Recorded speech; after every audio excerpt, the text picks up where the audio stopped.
Bulletin में सबसे पहले आपको बताएं, वफाकी वजीर मनसूबाबंदी असद उमर का कहना है कि इस वक्त मुल्क में कोरोना के तकरीबन 1.5 लाख मरीज हैं। जून के आखिर तक मरीजों की तादाद 3 लाख तक पहुंचने का खदशा है। मौजूदा सूरत हाल बरकरार रही तो जुलाई के आखिर तक कोरोना के मरीजों की तादाद 10 लाख तक पहुंच सकती है। रोज़मर्रा बुनियादों पर 30,000 टेस्ट किए जा रहे हैं। मुल्क भर में 2,000 से ज़्यादा अफराद ऑक्सीजन के बिस्तरों पर हैं। वो NCOC इजलास के बाद मीडिया को ब्रीफिंग दे रहे थे। मुल्क में कोरोना वायरस मरीजों की तादाद में इजाफा देखा जा रहा है। एक दिन में 6,825 नए कोरोना वायरस केसेस के बाद मुल्क में कोरोना मरीजों की तादाद 1,39,230 तक जा पहुंची है। एक दिन में कोरोना से मजीद 81 अफराद इंतकाल कर गए। अमवात की कुल तादाद 2,632 हो गई। 51,735 कोरोना मरीज अब तक सेहतियाब हो चुके हैं। हयाताबाद मेडिकल कॉम्प्लेक्स अस्पताल पेशावर के डायरेक्टर डॉक्टर फैसल शहजाद मारूफ गुलूकार रहीम शाह का कोरोना वायरस टेस्ट मुस्बत आया। सिंध पुलिस के कोरोना से मुतासर अफसरों और जवानों की तादाद 778 हो गई है। सूबे में 8 पुलिस एहलकार कोरोना वायरस से शहीद हो चुके हैं। बलूचिस्तान में 86 एहलकार और अफसरान कोरोना वायरस से मुतासर हुए। 4 DSP समेत 6 एहलकार शहीद हुए। खैबर पख्तूनख्वा में 35 एहलकार और अफसरान कोरोना में मुब्तला और 3 शहीद हो चुके। पंजाब पुलिस के 1,069 अफसरान और एहलकार कोरोना वायरस का शिकार हुए हैं, जबकि 7 अफसरान और एहलकार शहीद हो चुके हैं।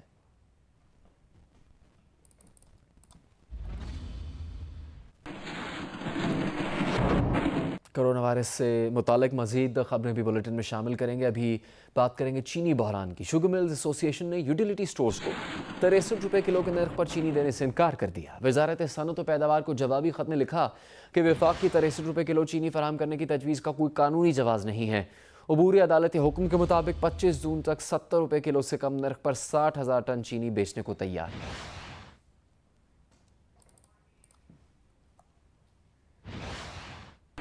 इस्लामाबाद हाईकोर्ट के हुक्म के बावजूद अब तक सारिफीन को चीनी 70 रुपये किलो नहीं मिल रही। एक जानिब आवाम महंगी चीनी खरीदने पर मजबूर है तो दूसरी जानिब दुकानदार ये कहते हैं कि होलसेल वालों से महंगी चीनी खरीद कर वो 70 रुपये में चीनी कैसे बेच सकते हैं। नहीं मिल रही, कहीं से भी नहीं मिल रही। 90 रुपये चीनी है और 90 रुपये की मिल रही है। कल मैंने लिए, कल वही 90 रुपये के हिसाब से मिली है। यहाँ ऊपर तो जा सकती है, नीचे नहीं आ सकती। सबसे मिनिमम रेट मिला है वो 84 रुपीज़ पर केजी, और ये तो 70s में बोल रहे हैं। अरे भाई 70s नहीं, 72, 74, 75 कुछ भी इसमें ले लें, लेकिन 70 तक कोई भी नहीं मिली। कोर्ट ने जो ऑर्डर दिया है ये मुश्किल है, क्योंकि पाकिस्तान में जो आज तक जो भी चीज़ ऊपर गया है वो अभी तक नीचे नहीं आया है। मुझे 85 रुपये लोकल मार्केट में बिल्कुल मोहल्ले में 50 रुपये किलो मिली है। चीनी 85 रुपये में अभी भी मिलता है। इस्लामाबाद कोर्ट के ऑर्डर के बावजूद 85 में मिलते हैं। सर जी वही 85-70 रुपये में तो किलो नहीं मिल रही, महंगी मिल रही है। वही 82 रुपये में लोग ले रहे, 84 रुपया ले रहे। 3800 रुपये का मार्केट का रेट है हैदराबाद मार्केट का, जिसमें तकरीबन 76 रुपये पड़ रही है। इसके अंदर ट्रांसपोर्ट का खर्चा अलग होता है। 77 रुपये दुकानदार को पड़ रही है, वो 70 रुपये में कैसे फरोख्त करेगा। तो अभी 85 का बेच रहा हूँ और 82 रुपये का मिला हुआ है। चीनी अभी तक तो हमें एक कम 80 रुपये की मिल रही है जी, जिसमें किराया मेरा डाल के 80 में पड़ती है। 82 की बेच रहे हैं हम लोग चीनी। हम 70 कैसे बेचें? एक चीज़ 75-76 रुपये हमें मंडी में पड़ रही है। कोरोना वायरस की वैक्सीन अभी आई नहीं। यूरोपियन यूनियन ने एडवांस बुकिंग करवा ली। दवा बनाने वाले ग्रुप से मुआहदा कर लिया कि जब भी वैक्सीन बनेगी यूरोप के लाखों बाशिंदों को तरजीही बुनियादों पर दस्तियाब होगी। जर्मनी, फ्रांस, इटली और नीदरलैंड्स ने 30 करोड़ वैक्सीन बुक कर ली हैं। जर्मनी के हुकूमती ज़राए के मुताबिक वैक्सीन साल के आखिर तक बन जाएगी।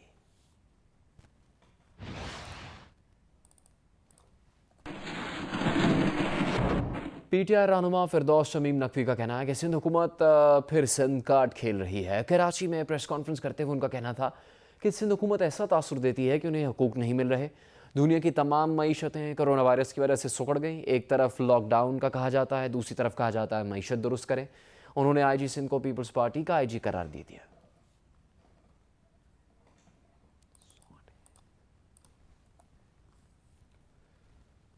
खैबर पख्तूनख्वा के मुशीर इत्तलात अजमल वज़ीर का कहना है कि NFC में सूबों ने कबायली अजला के लिए 3% हिस्सा देने का वादा किया था। सिंध की महरूमियों की बात करने वाले बिलावल भुट्टो जरदारी सिंध हुकूमत से कबायली अजला के लिए 3% हिस्सा दिलवाएं। प्रेस कॉन्फ्रेंस से खिताब करते हुए उनका कहना था कि हुकूमत ने मुश्किल हालात में टैक्स फ्री बजट पेश किया। ऑपोजिशन की बेजा तनकीद समझ से बालातर है।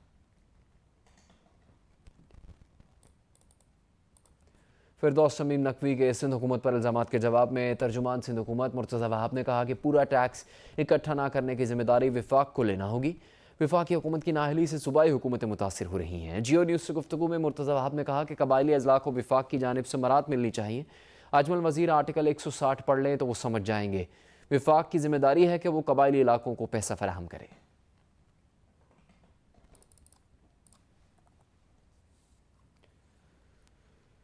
कायदे हिज़्ब इख्तिलाफ शहबाज शरीफ ने सरकारी मुलाजमीन की तनख्वाहों में कम अज़ कम 10% इजाफे का मुतालबा किया है। एक बयान में उन्होंने कहा कि कम स्केल के मुलाजमीन की तनख्वाहों में इजाफा ना करना नाकाबिल कबूल है।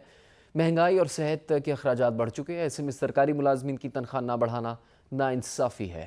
किसानों की मदद के लिए किसी प्रोग्राम का बजट में जिक्र तक नहीं किया गया।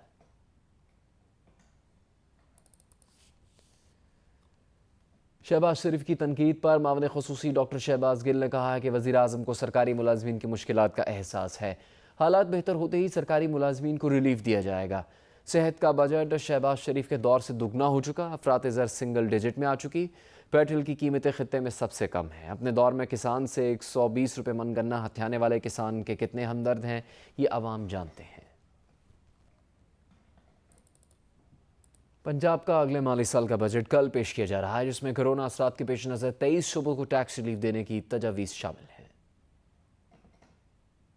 पंजाब के अगले माली साल के बजट में सेहत और तालीम के शोबों को तरजीहात में शामिल किया गया है। बजट का 60% तालीम, सेहत और पुलिस के लिए मुख्तस किया गया है। ज़राए के मुताबिक प्राइमरी हेल्थ को 13% इजाफे से 125 अरब और स्पेशलाइज्ड हेल्थ को 7% इजाफे से 130 अरब दिए जाएंगे। स्कूल एजुकेशन के लिए 18% इजाफे से 323 अरब, पुलिस को 17% इजाफे से 82 अरब फराम किए जाएंगे। कोरोना के खिलाफ सरगर्म हेल्थ प्रोफेशनल्स के अलाउंस के लिए 10 अरब रुपए मुख्तस किए जाएंगे। सरकारी मुलाजमीन की तनख्वाह और पेंशन 1 साल के लिए फ्रीज कर दी जाएगी। हेल्थ प्रोफेशनल्स की 8,519 आसामियों पर भर्तियां होंगी। छोटे और दरमियाने कारोबार के लिए 30 अरब का पैकेज दिया जाएगा। बजट में 15 अरब का टैक्स रिलीफ पैकेज भी दिया जाएगा। पंजाब असम्बली में अपोजिशन ने बजट इजलास के मौके पर सख्त एहतजाज किया। फैसला किया है ज़राए के मुताबिक अपोजिशन सरकारी मुलाजमीन की तनख्वाहों में 10% इजाफे का मुतालबा करेगी। हमजा शहबाज नून लीग अरकान को SOPs के तहत बजट इजलास में शिरकत करने की हिदायत कर चुके हैं और पंजाब असम्बली में अपोजिशन बजट इजलास के मौके पर एहतजाज का फैसला कर चुकी है।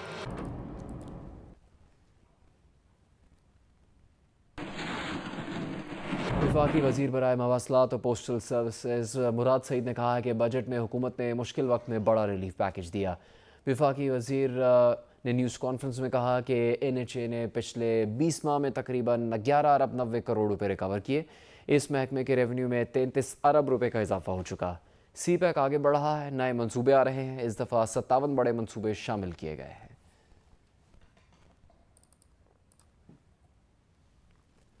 एडिटर इन चीफ जंग जियो ग्रुप में शकील रहमान की गिरफ्तारी के खिलाफ लाहौर, पेशावर, कोयटा, नवाबशाह और उथल में एहतजाज किया गया। मुजाहिरीन ने मीर शकील रहमान की फौरी रिहाई का मुतालबा किया है।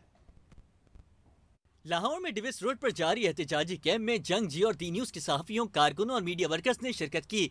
इस मौके पर सीनियर सहाफी शाहीन कुरैशी, जहीर अंजुम और दीगर मुकर्रिरीन का कहना था, मीर शकील रहमान की गिरफ्तारी रियासत के चौथे सतून को गिराने की नाकाम कोशिश है। इन हथकंडों के खिलाफ जंग जियो के कारकुनान सीसा पिलाई दीवार बनकर खड़े हैं। पेशावर में एहतजाजी मुजाहिरा जंग जियो और डी न्यूज के दफातर के सामने किया गया। मुजाहिरे में जंग जियो के सहाफियों और मीडिया वर्कर्स ने शिरकत की। मुजाहिरीन का कहना था कि मीडिया पर कदगन किसी सूरत तस्लीम नहीं करेंगे। कोयटा में जंग बिल्डिंग के बाहर एहतजाज किया गया। मुजाहिरीन का कहना था कि मीर शकील रहमान के खिलाफ 3 महीने गुजरने के बावजूद नेब रेफरेंस का दायर न होना काबिल मजम्मत है।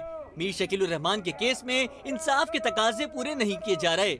नवाबशाह में ताजिरों की जानिब से मार्केट रोड पर, जबकि ओथल में सहाफियों ने मीर शकील रहमान की गिरफ्तारी के खिलाफ एहतजाज किया और रैली निकाली। मुजाहिरीन ने मीर शकील रहमान की फौरी रिहाई का मुतालबा किया।